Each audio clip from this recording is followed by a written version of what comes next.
അത്ര. ഇപ്പൊ ചേട്ടൻ പറയുന്ന ഇപ്പൊ ഈ പരിപാടി, ഈ അപ്രിസിയേഷൻ കിട്ടുന്ന പരിപാടിയിൽ സ്റ്റാർ മാജിക് എനിക്ക് തോന്നുന്നു വലിയൊരു പങ്ക് വഹിച്ചിട്ടുണ്ട് എന്ന് തോന്നുന്നുണ്ട്. അതായത് ഇപ്പൊ ആളുകളെ ചേട്ടന് ചിരിപ്പിക്കുന്ന ഒരു പ്രക്രിയയിൽ ചേട്ടന് ഏറ്റവും കൂടുതൽ എനിക്ക് തോന്നുന്നു ആളുകളെ ചിരിപ്പിച്ചുള്ള സ്റ്റാർ മാജിക്കിൽ ആ പ്രോഗ്രാം എത്രത്തോളം സ്വാധീനിച്ചിട്ടുണ്ട് സ്റ്റാർ മാജിക്? 100%. പിന്നെ ജീവിതത്തിലും പിന്നെ കോമഡിയിലും പിന്നെ 100%. ഇപ്പൊ ചേട്ടൻ ചെയ്യുന്ന ഒരുപാട് കൗണ്ടറുകളും കോമഡികളും കാര്യങ്ങളും എല്ലാം സിനിമയിൽ അറിഞ്ഞോ അറിയാതെയോ ഒക്കെ ആളുകൾ യൂസ് ചെയ്യുന്നുണ്ട്. അത്തരം ഡയലോഗുകളൊക്കെ റിപ്പീറ്റ് ചെയ്യുന്നുണ്ട്. ചേട്ടൻ പക്ഷെ സിനിമയിൽ അത്രത്തോളം സജീവമായിട്ട് നിൽക്കുന്ന ഒരു വ്യക്തിയല്ലേ? അത് സ്വന്തം വർക്കിനോട് കൂടുതൽ ഫോക്കസ് ചെയ്യുന്നത് കൊണ്ടാണോ? അങ്ങനെയും പറയാം.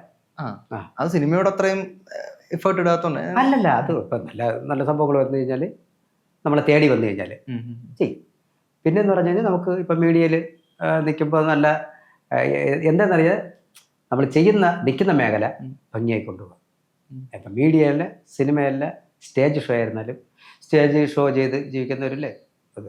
അപ്പം ഏത് മേഖലയാണോ നിൽക്കുന്നതിൽ അതിൽ 100% ആത്മാർത്ഥമായിട്ട് നിന്നാൽ മതി. ബാക്കിയൊക്കെ ഇങ്ങോട്ട് വന്നോളൂ, അതൊക്കെ എത്തിക്കോളൂ. ചെയ്യുന്നത് ഭംഗിയായിട്ട് ചെയ്താൽ മതി.